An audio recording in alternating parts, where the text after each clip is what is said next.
Hey, folks, this was our conversation with Representative Ruwa Romman. Stick around to the end and we will talk about how we feel like it went. I think this is a really interesting talk with some perspective that we maybe have not had on the show in the past, and it's worth listening to. But definitely stick around to the end to hear Lenore and I's analysis.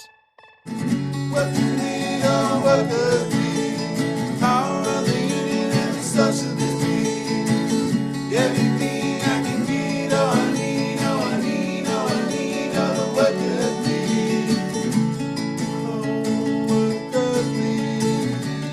Oh what does we?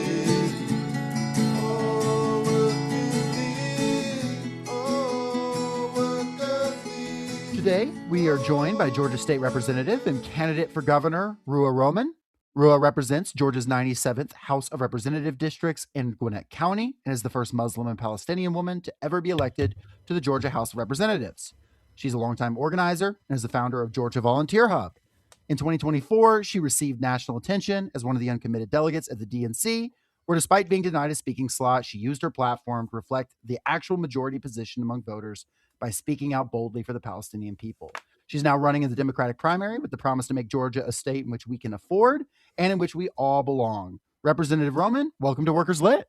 Thanks for having me. I'm really excited to be on here. Absolutely, we're honored to have you. Yeah, we did a quick overview of who you are, what you do. But if you could just give lay out who you are, your path to politics, and why you're running for governor now.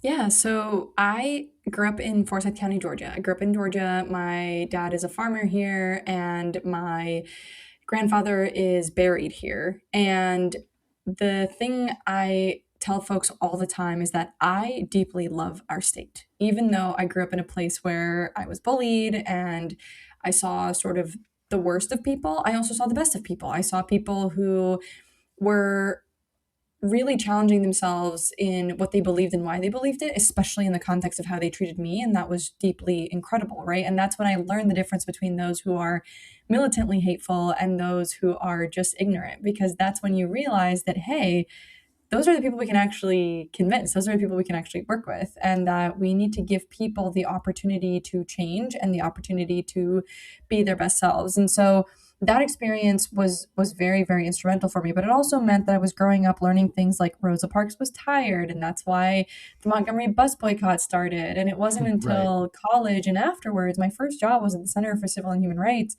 And they had just opened it, and my job was to walk folks like the late John Lewis through it. And it was one of those things where I would kind of point at his picture and go, do you want to tell me what was going on here? Because you were actually there. And I got to learn from organizers, right? Real organizers about their strategy and their passions. And by the way, about some of the behind the scenes and even very public tensions that we see today of how SNCC was created to push Dr. King because they didn't feel like he was going far enough, right? There were the same kinds of conversations we were having today that even happened back then, but how did they mobilize and leverage them instead of letting them tear them apart? And so in terms of sort of how I came into the organizing space, that was how I gained my foundation. I was deeply lucky to gain my foundation that way in very, very different contexts, but contexts that were very important. And then when I was in college, I went to Oglethorpe. It was 2014, and somebody from the Michelle Nunn Jason Carter campaign came through and they said, hey, do y'all want to be politically engaged? I had no idea what that meant. And so I went down to headquarters. This was before we had Mobilize, before we had NGP Van. It was, you got a stack of papers and you were told to go knock doors, and then you filled them out, and then someone uploaded them somewhere. But I remember running back to headquarters ecstatic. I thought, if we can mobilize all around the state like this, if we can knock doors all around the state like this, I really think we can flip Georgia blue. And I remember their response to me, this was the first time anyone ever said this to me, was, bless your heart. And I took that so personally. I cannot even begin to describe how personally I took it. And it became an obsession of mine of like how, and I looked around the room, no one else looked like me. In fact, this was Atlanta. Most people in that room weren't Black. Most of them were older. It did not represent what I firmly believe is a winning coalition, which is multi-faith, multiracial, multi-generational. And that meant a lot to me. I just deeply believe that that is the way we flip our state. And frankly, that's what ended up happening. We got really close in 2018, and then we did it in 2020. and then did it again in a runoff in 2021 and then twice in 2022. And to me, that was sort of my entryway to politics. And I didn't really do a lot of the partisan politics. Like, yeah, that was the first campaign I ever worked on. But then I went back into the sort of nonprofit space. I worked for Care Georgia, which is a Muslim civil rights group.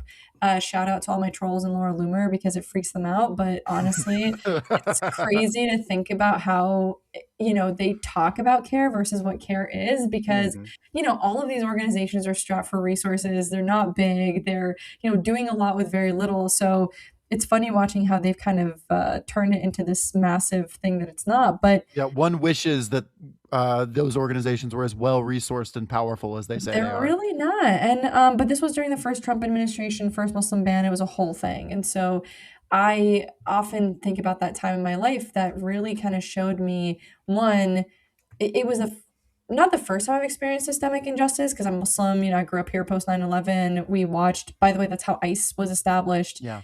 And so I often tell folks that experience with care specifically is how I learned about the actual laws that, go into effect as it relates to surveilling people, taking away their privacy, taking away their rights, treating them like they were criminals, preemptively, even though they never were or did anything. And it was all based off of prejudice. But that's kind of how I ended up in the world that I am today. In terms of how I ended up running for office, I frankly got bullied into it. I had my husband and I moved back. We live in Duluth, which is equidistant from where our parents are. And they had redrawn the maps and someone looked up my address, and the rest, as they say, is history. Well, fantastic. Well, and as a quick follow up, this is very important too.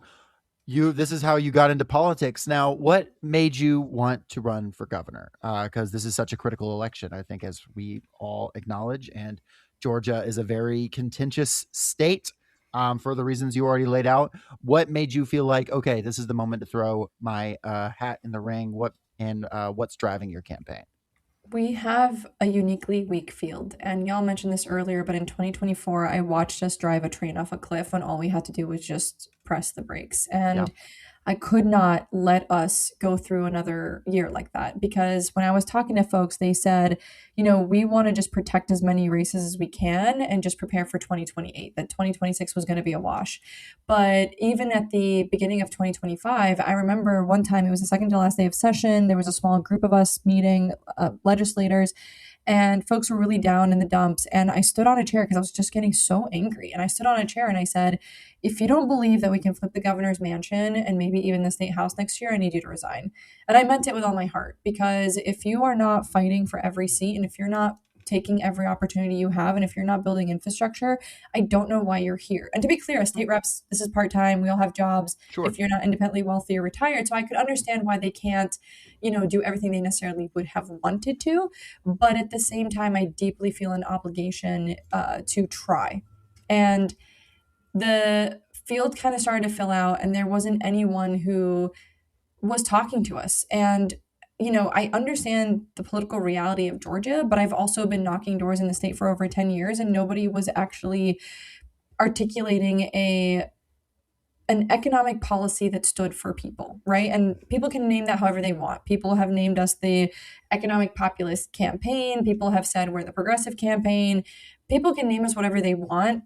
Fundamentally, this campaign is about the fact that we have one of the youngest populations in the country. This is a midterm cycle under a deeply unpopular incumbent president from the opposition party. And we have just flipped 2 statewide seats by over 25 points last year for the Public Service Commission, because people are so angry about things like data centers. And you want me to believe that I needed to lower my standards?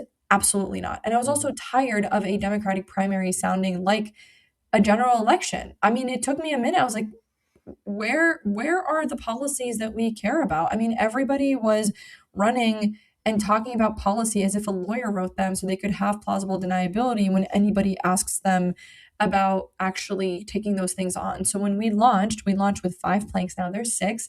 The 6th one we added is now our biggest one, which is data centers. It was the thing that we heard in rural, urban, suburban areas. And we said, you know what? folks are desperate for someone to keep talking about this, and we added it. But the other ones were raising minimum wage to at least $15 an hour and repeal laws that prevent local jurisdictions like your city and your county from setting its own minimum wage that matters and would make a lot of sense for its constituents. The other one was reopening hospitals. So yes, that includes expanding Medicaid, but also investing 10% of our surplus in a cancer research center that would, hire folks and be a job hub, but also be an investment of us, by us, for us here in Georgia. That would also then leverage the tax revenue it generates to reopen and subsidize clinics and hospitals around the state. Feed hungry kids, that was before the SNAP benefits were cut off, and the crisis that happened then. That was a deep belief of mine. And taking homes back from corporate landlords, investing in small businesses, because I still believe that in order to have like any kind of healthy, somewhat economic system right now, we need people who are going to keep their investments here and whose names we know and who are beholden to their communities in some way. But for us, it was a policy platform truly completely designed by the door knocking we've been doing over the past decade. Fantastic. I can say too, you're speaking as a perspective of someone growing up as a Muslim in Georgia. And while neither of us have that experience, both of us have lived here for a very long time as queer individuals. I'm gay, Lenore's trans. And I can say that, like, obviously having experienced discrimination, but also like Atlanta is in the area around that is one of the, I say, I've been in a lot of places, LGBT capitals of like, certainly the Southeast, not one of the best. And like there is real progressive energy in this state. It's a real thing.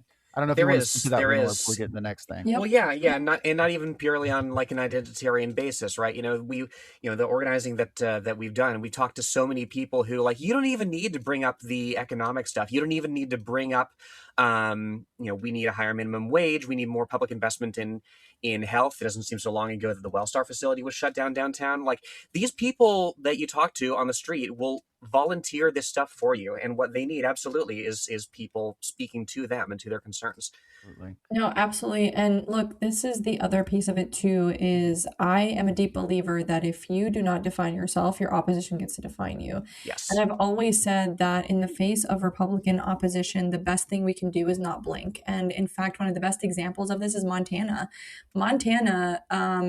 Representative Zoe Zephyr was able to, work with her colleagues to not only kill every anti-trans bill that came up, but also won massive economic policies, and on top of that added 20 seats in 2024.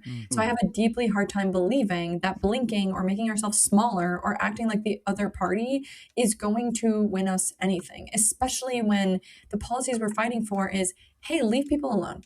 Right? Absolutely. Like, I'm a deep believer that government should provide excellent customer service when you need it and then leave everybody alone.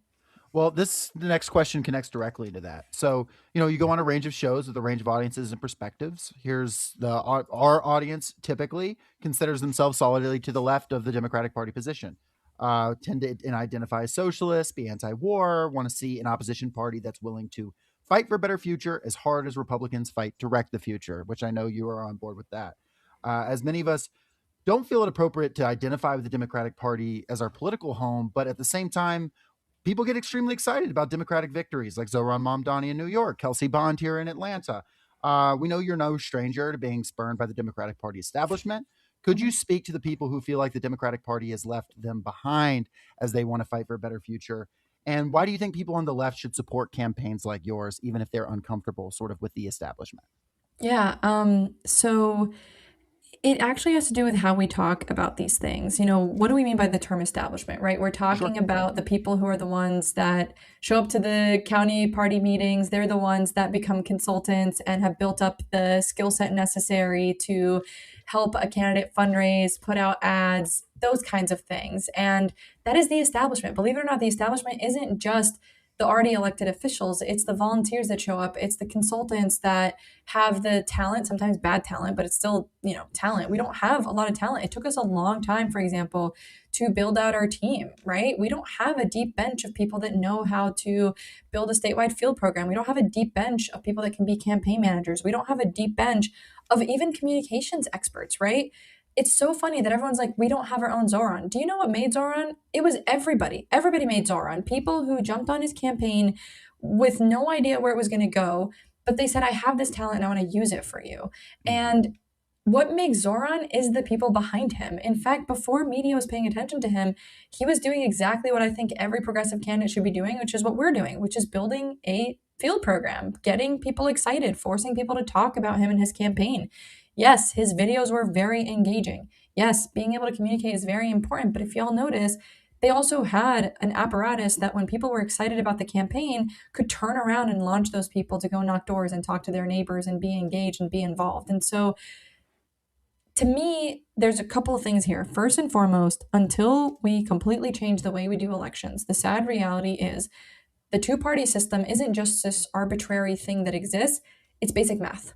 Those who show up and show up the most with the most numbers are the ones who get their way.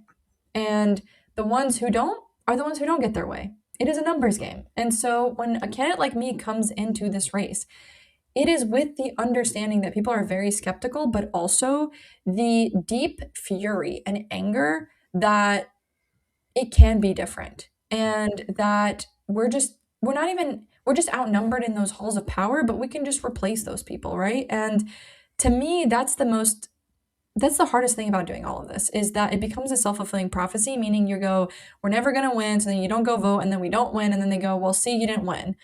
That is the most frustrating part about this entire campaign, has been the fact that how many people are like, you can never win. Why not? The win number for this race outright without a runoff is 470,000. To get to the runoff, I'm willing to wager it's about 100,000.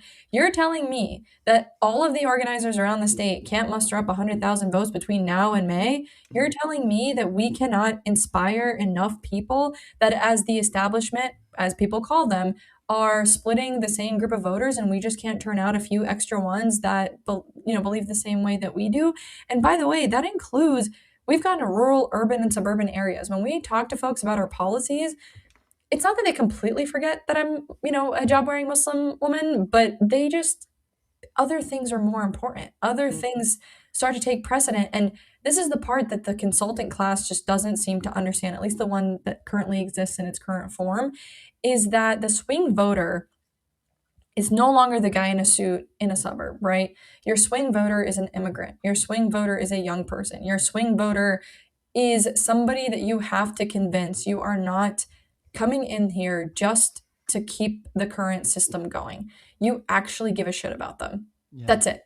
And we deeply underestimate that. And the hardest part of our campaign, and I kid you not, I've gone all around the state. The number one question we get isn't about my headscarf. It's not about my identity. It's, I love your platform. Why haven't I heard of you before? And what that tells me is there is a deep need and energy and excitement for a campaign like this one. But also, fine, you don't think we can win? By all means, don't you think there's value in building this muscle over time, so that way whoever wins, whether on a state house level, state senate level, or even the gubernatorial level, we have the muscle to hold them accountable? Don't we want some kind of apparatus to be able to do that? And so, to me, the frustration and anger is very warranted.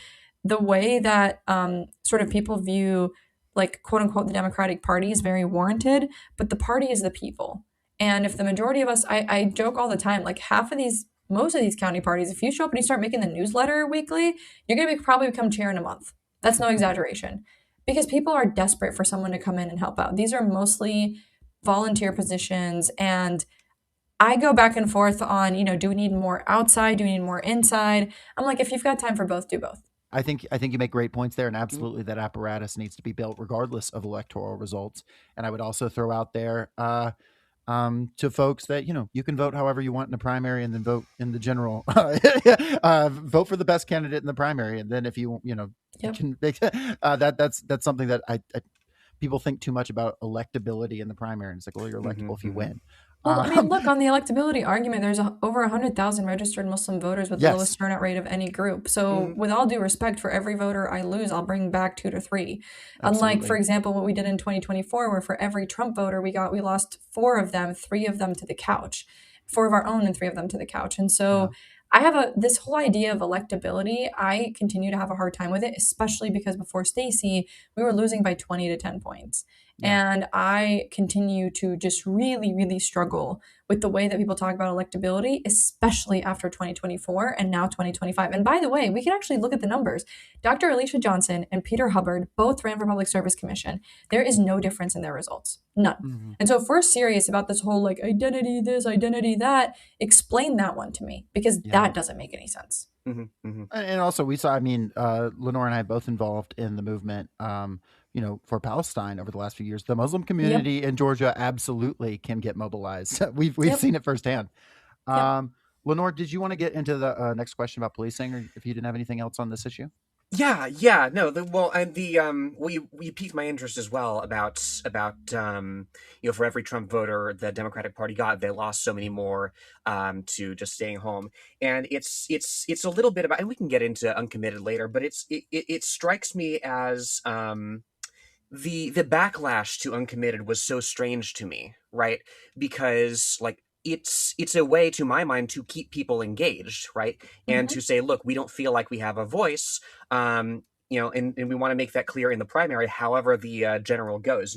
It's shocking to me to see a movement like Uncommitted and the ask that y'all have put forward in doing that, and to be so alienated by it. I think it's a fantastic. Look, let me talk about that for a second, because the interesting thing about Uncommitted is that in Vice President Harris's new book, she actually talks about how Biden was surrounded by these consultants that refused to give him accurate polling data. Oh yeah, we covered the book on the show. We noted that part. Yeah, exactly. And what Uncommitted existed specifically for that reason. People were like, we were being gaslit, and we were told that Biden was being given the accurate polling numbers, as those of us who knock doors and talk to voters and engage with them knew that was not the case. We knew there was a huge problem. And Uncommitted was by Democrats, for Democrats, in a primary, became so popular unexpectedly that they ended up with delegates. They got so many votes unexpectedly and unintentionally that they won seated delegates at the Democratic National Convention. And it's weird to me that people like to say that Uncommitted was the reason, like, that the vote was spoiled, because it's like, okay, are you telling me that we had enough votes to sway the election, so therefore shouldn't you be listening to us? And if that's not the case, what are you mad about? You can't have it both ways. You just can't. And it's funny because you'll hear it from Vice President Harris herself.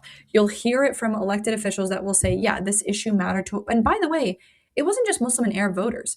The majority of those who voted Uncommitted were like not Muslim or Arab. There's just not enough of us to account for the majority of pretty much anything. Yeah, no, you're talking to two uncommitted voters right now. 100%. And like in Michigan, for example, it was students. And even like we had, I mean, Detroit is like literally one of the blackest cities in America, and had sort of a massive Uncommitted mobilization effort there. And the reality is that these consultants would rather lose than admit that they were wrong, because their livelihoods depend on it. Right. But they absolutely steered so many people the wrong way. And I will tell you, as somebody, quote unquote, on the inside, it is a bubble that gets created because we are surrounded by staff, consultants, etc., that are in that bubble, that are so used to knowing, for example, that you don't criticize Israel, right? You don't, these are things you don't touch because it's not worth it, while the actual rest of the entire population was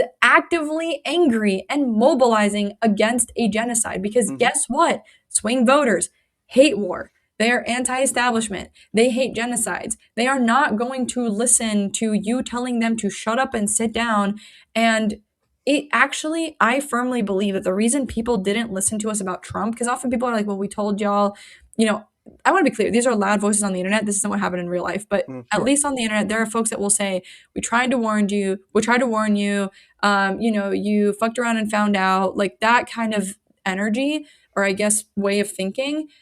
That is, first off, that's not the majority of people in real life. But second off, to me, that's such a fascinating way to talk about this, because do you want to win or do you want to keep losing? And also, if your winning coalition is anti-war and pro-local services and needs that we have, why the fuck would you risk it? Why would you behave this way? And it's, being that person that ended up like the name, right? The face was weird because it was unexpected, Sure. right? I was in Chicago for a completely different panel. Ironically, it was for Arab American Institute at Rainbow Push Coalition. They were the ones that hosted the panel. It was called Voices You Will Not Hear at the DNC, because this is what Reverend Jesse Jackson had done his whole career. He was building this like multiracial, multi-faith, multi-generational coalition. And so Arab Americanists, people don't realize this. The reason Arabs are even engaged with the Democrats was because of Reverend Jesse Jackson and Jim Zogby and like all these other folks.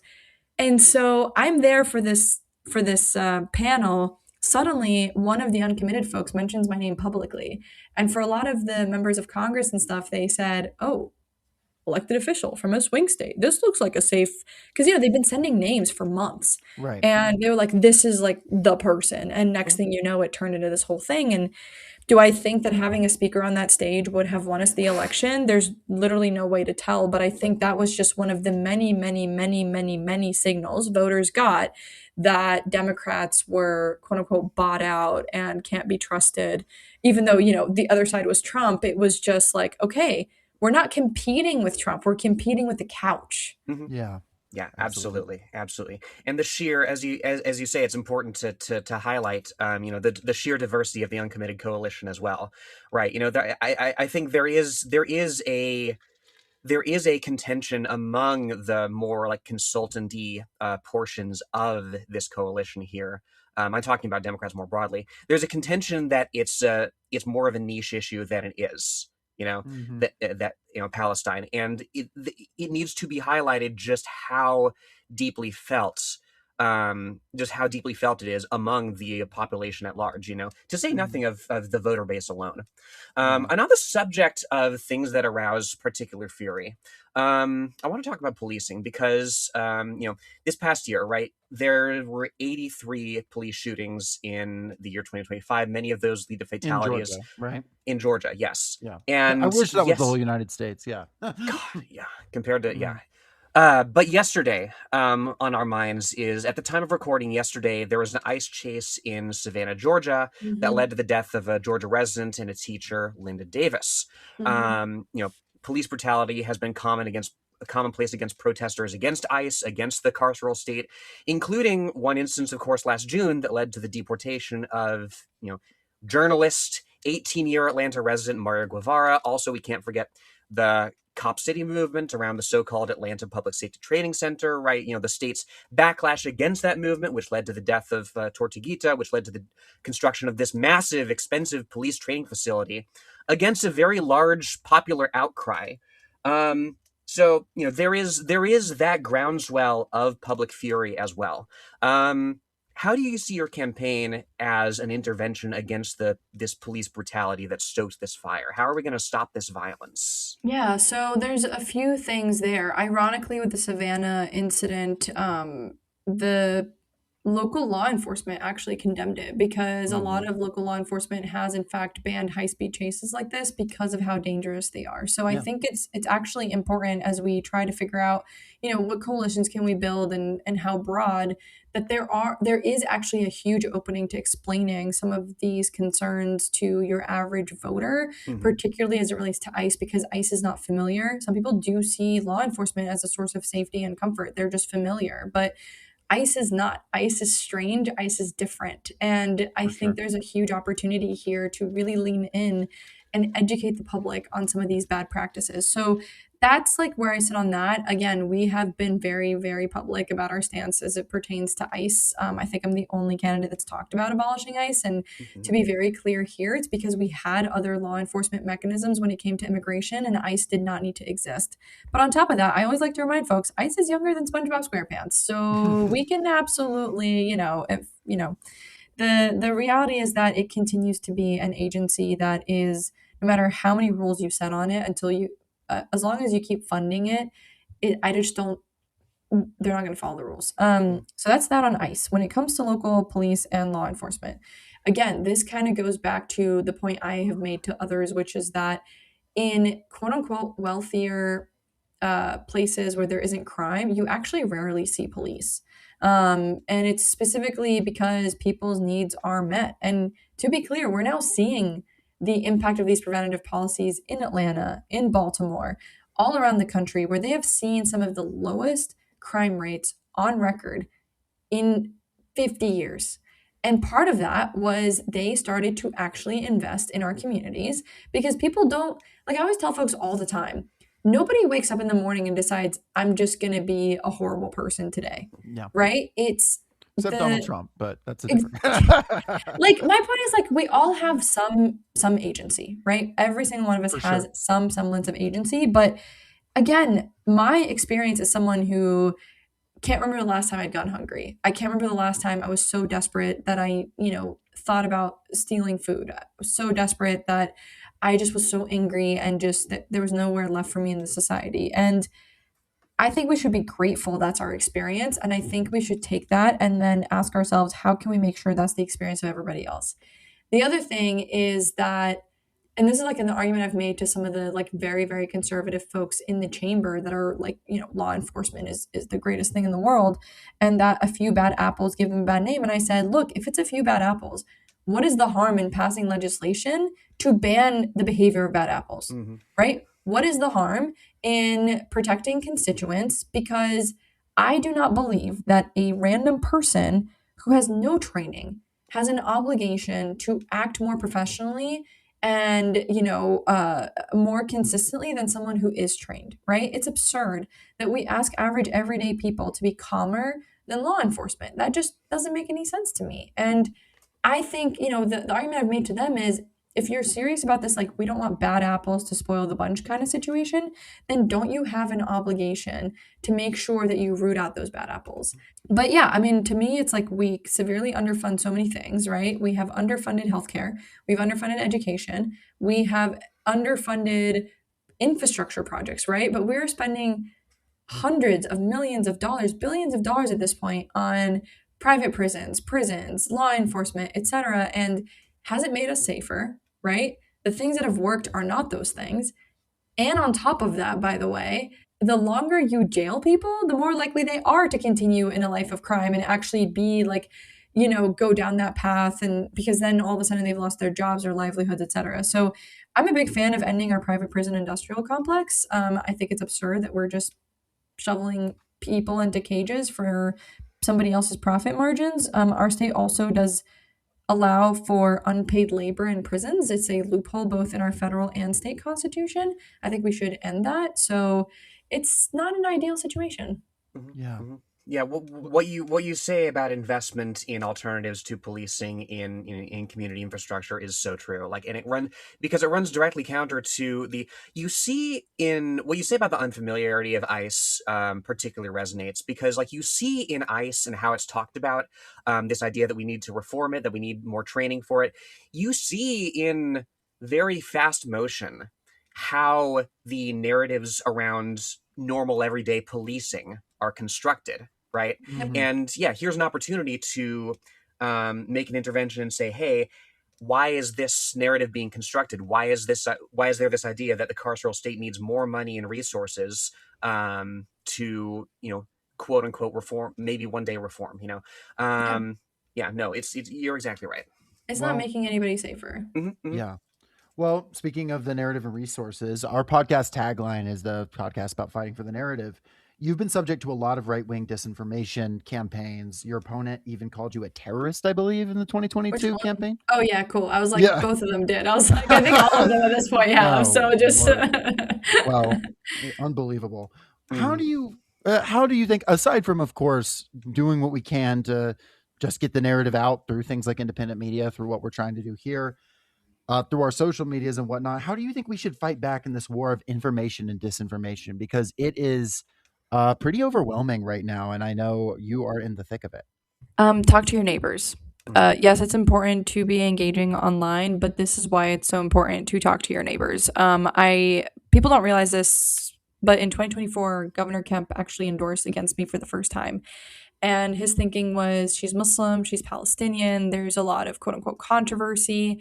And they dumped over $250,000, which for a state house seat is a lot of money. Yeah. And they went all out, right? It wasn't just, terrorists or whatever. They did some of that too.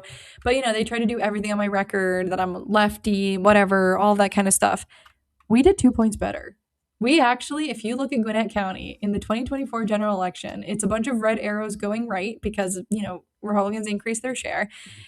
We had the 2 blue arrows in the entire county. And there's a lot of reasons for that, right? We messaged on issues that matter to Georgians. We talked to them like they were people.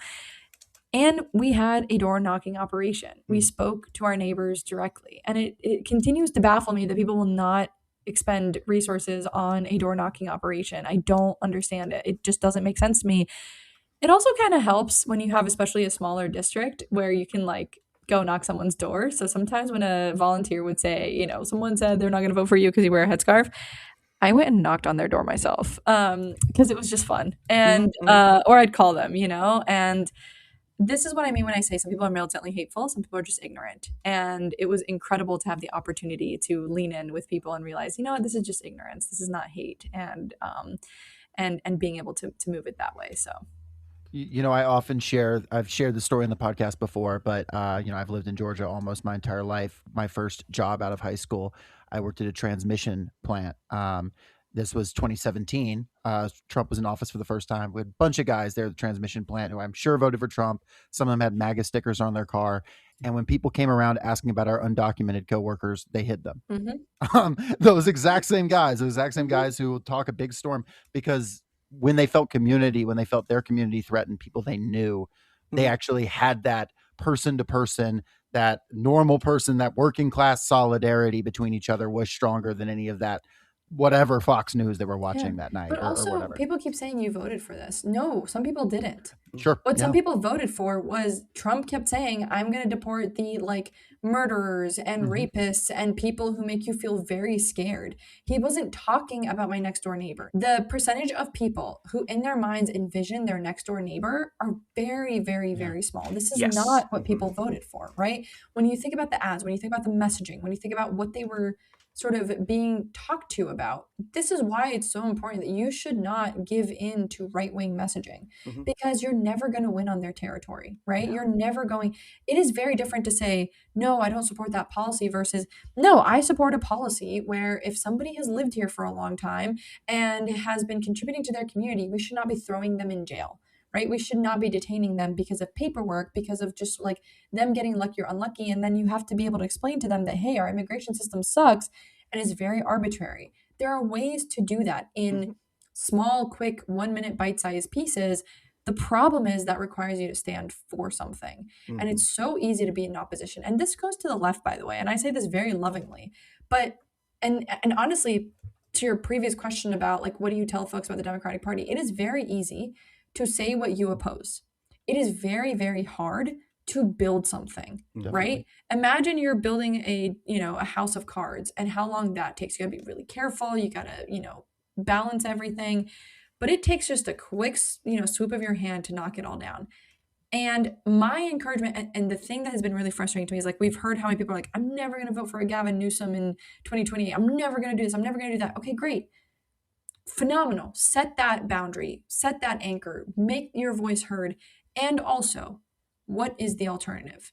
Because making people lose power is not enough. Yes, it is a language they understand, but you have to make sure the lesson lands by getting better people elected into office. And if you don't do that second part, it's just going to be the ratchet effect times a million. Yeah, definitely. There has to be an alternative that's put forward, not just a negative critique, for sure.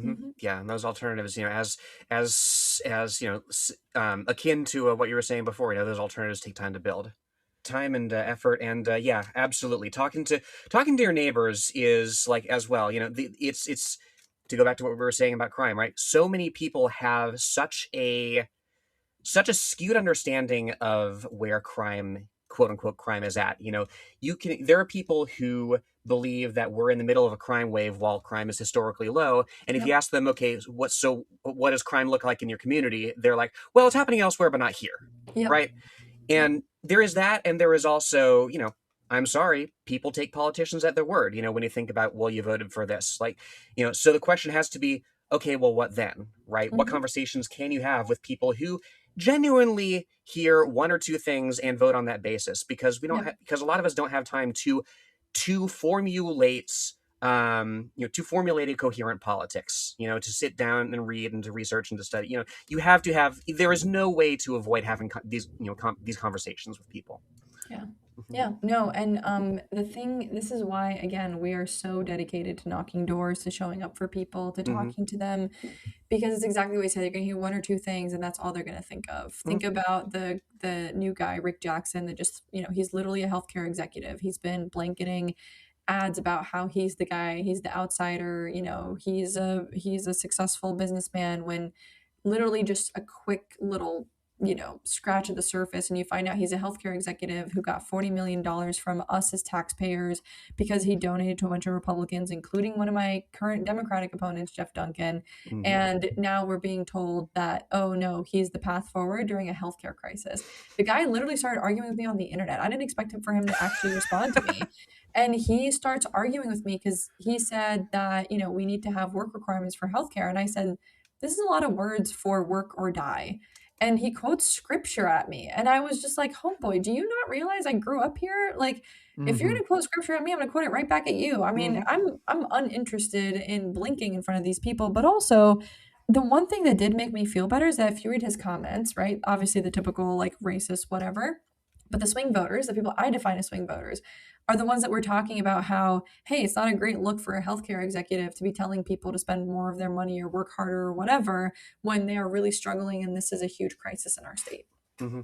Well, you might like to hear that one of those goofy ads was playing at Planet Fitness the other day, and somebody said out loud, "Goofy as hell," and looked away from it. So if that makes you feel better, I don't know how much. Hopefully we get a lot of people feeling that way. Yeah. And look, we just saw so many upsets around the country, right? New Jersey with that one congressional race where it was like AIPAC went against their own candidate for saying, maybe we should follow our own laws. He wasn't even it was just like a most milquetoast thing. And they decided to prop up another candidate, and they go up against another candidate, and then they opposed their current candidate. So then the progressive was able to consolidate the lane and win, right? This was a multi-million, tens of millions of dollars.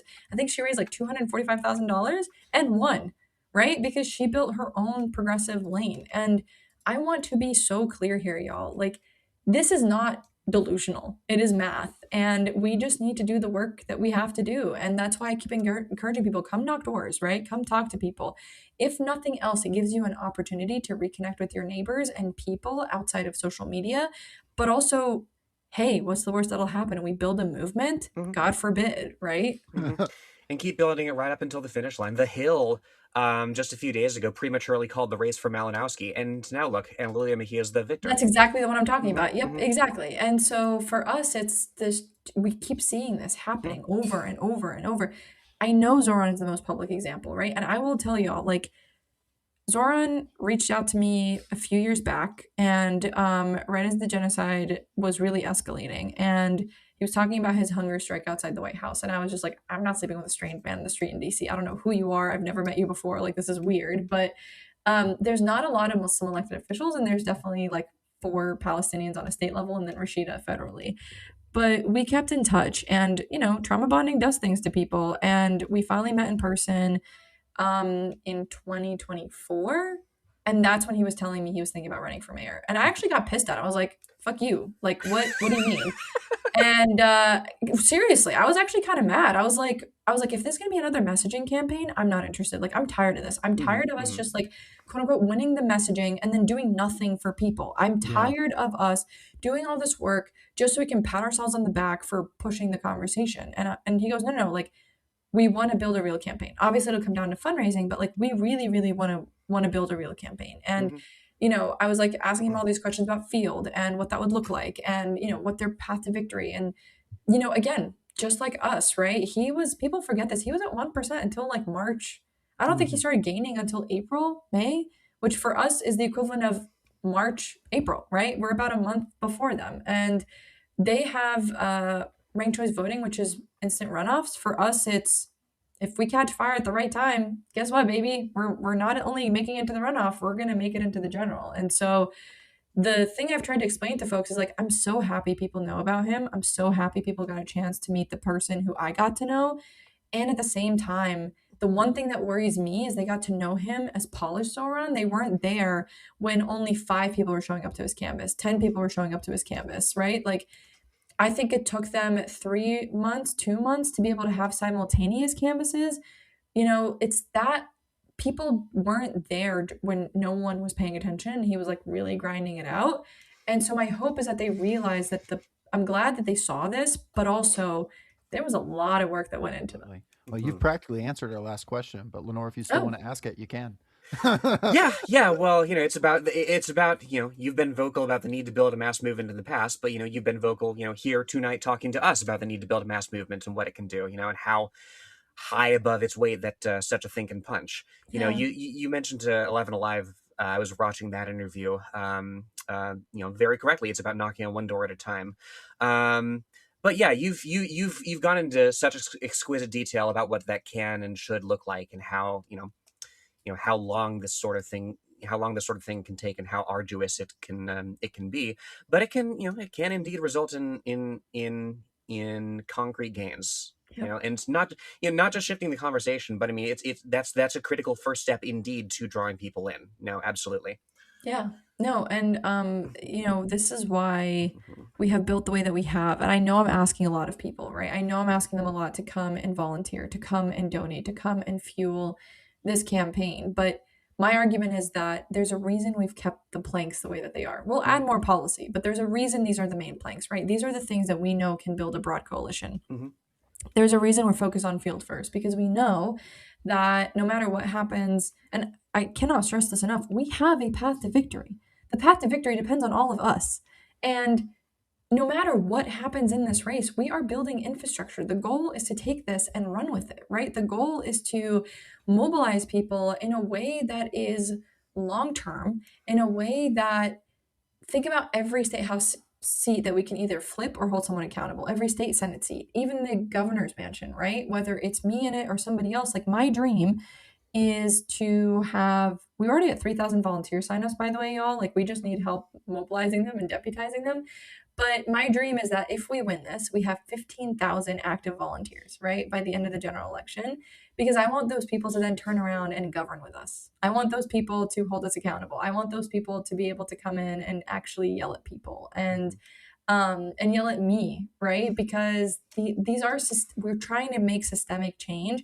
Assuming one person going into the system is going to be enough, I don't think that's valid. I know that people love to argue about AOC. I get it. I understand it 100%. And also, it is illogical to think that one human being can change a chamber of over 400 people, right? It is illogical to think that one human being can change all of federal government. It is illogical. But it has actually been deeply beneficial to inspiring other people to run, which is huge. We need more people to run. It has been deeply beneficial in like changing, like, this was somebody that could have been completely and totally drowned by the right-wing ecosystem and become irrelevant. And she didn't. Are there things that she did that I was kind of annoyed with? Sure, we all are. I think there are things I do that I'm sure annoys people too. But imagine what would happen if we invested in getting like 50, right?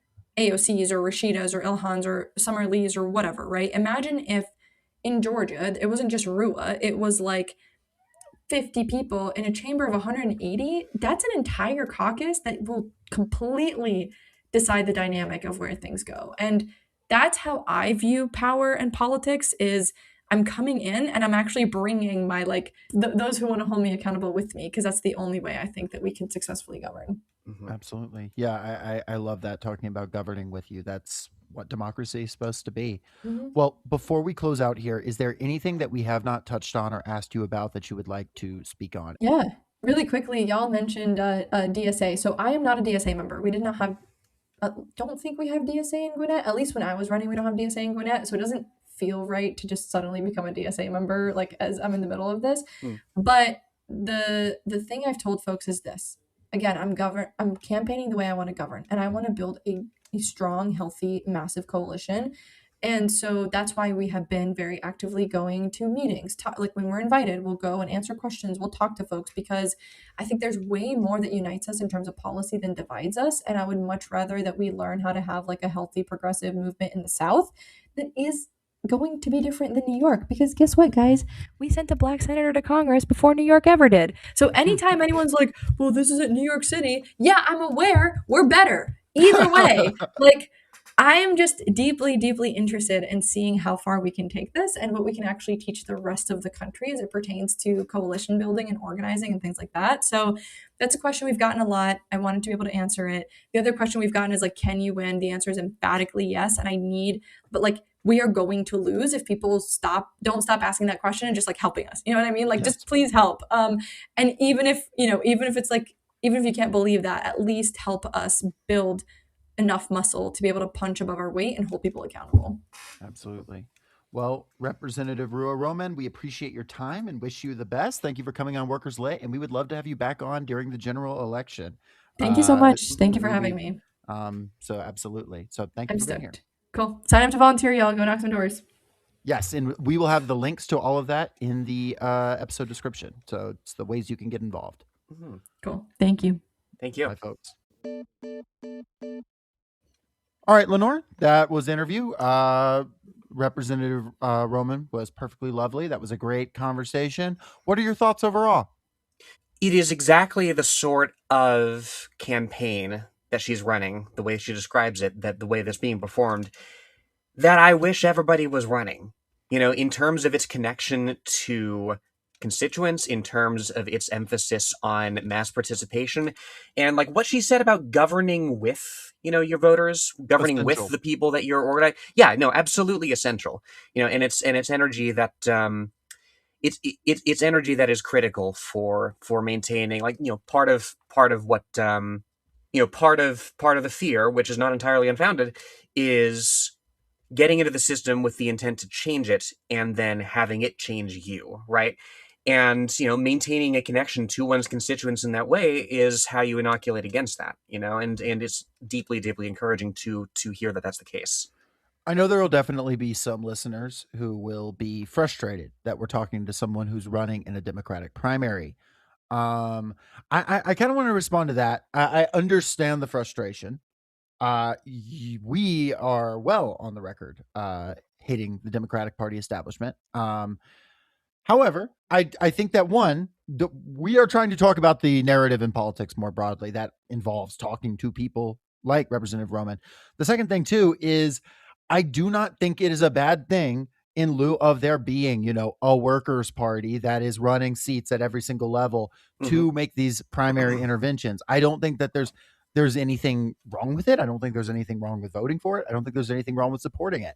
I am not of the position, personally, that in 20 years' time, the Democratic Party is going to be like the Socialist Party of the United States or anything like that. I don't think that's likely.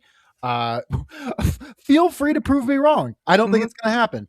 I have heard I have heard contentions that, like, the move for the left right now is to make the DSA more and more radical to effect an eventual break from the larger Democratic Party. Again, I have reasons to be skeptical about that, but like, if you want to go out there and prove me wrong, I would love for that to be the case. All that to say is, what I can say for myself personally is that she is running a genuinely principled campaign. She is connected with working class people. She is talking. I mean, she added this plank about data centers because she was hearing it so much, because this is a real pain that is being felt by the people of Georgia.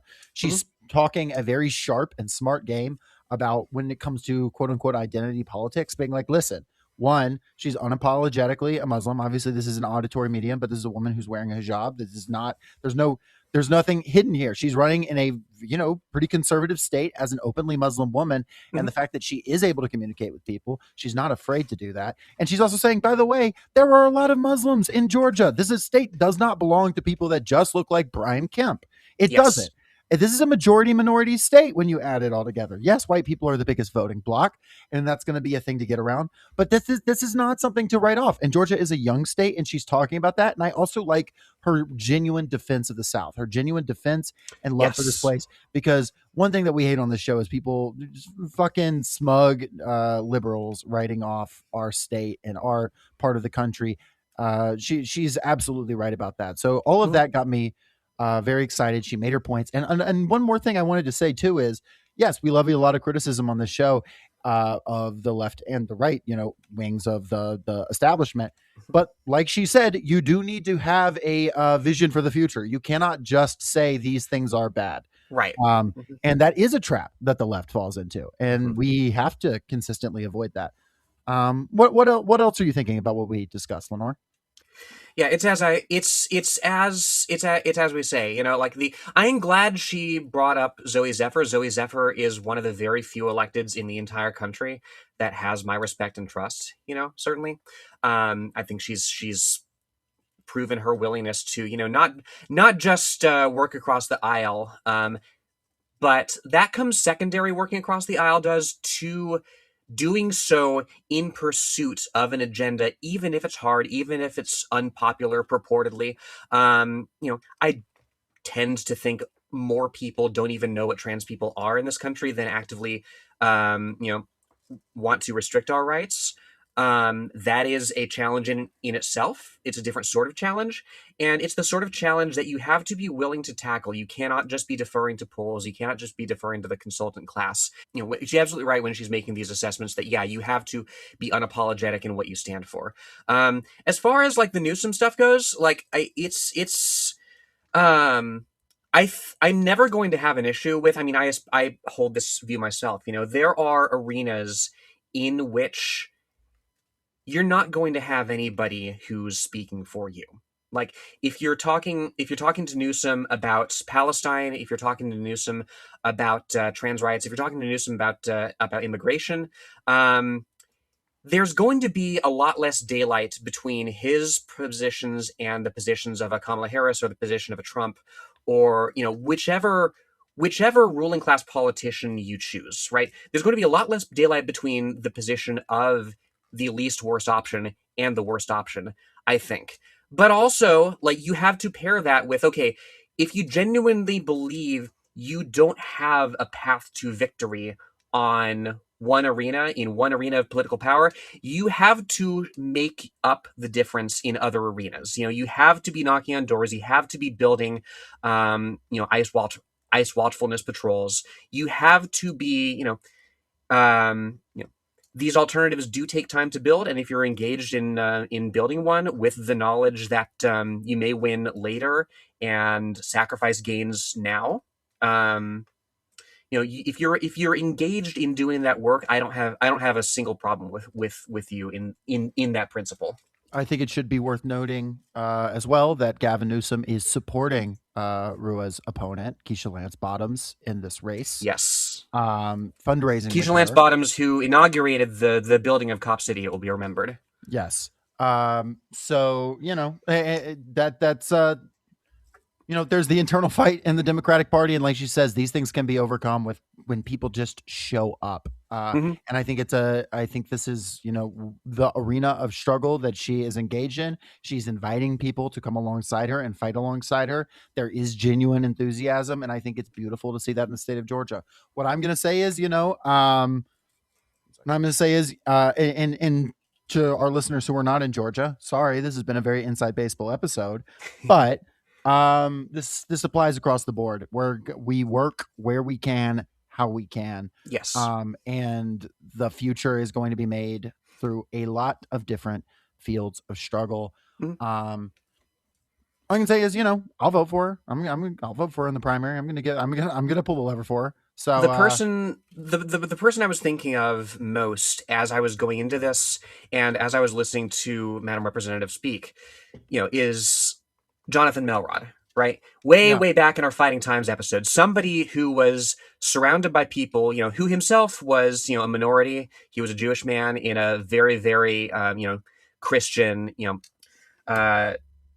environment, Milwaukee, Wisconsin, and elsewhere in Wisconsin, who was surrounded by, in some cases, quite reactionary people, and who nonetheless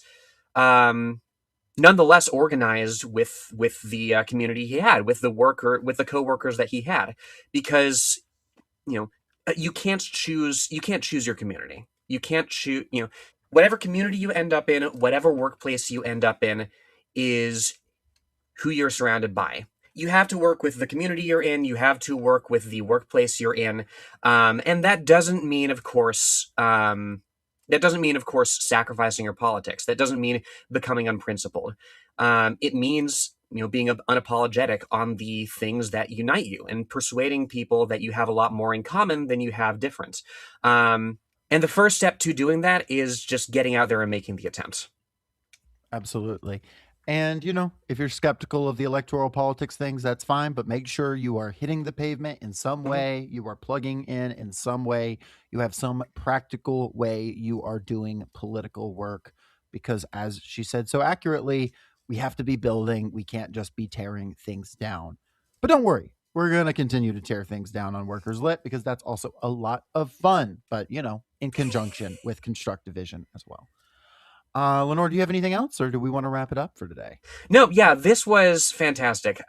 Yeah, I was genuinely excited to have this conversation, and I'm very very glad that I did. I am fascinated and I am hopeful by for what is to come, and I'm going to be following this campaign closely. Absolutely. Pages upon pages, words of wisdom from other workers' brow.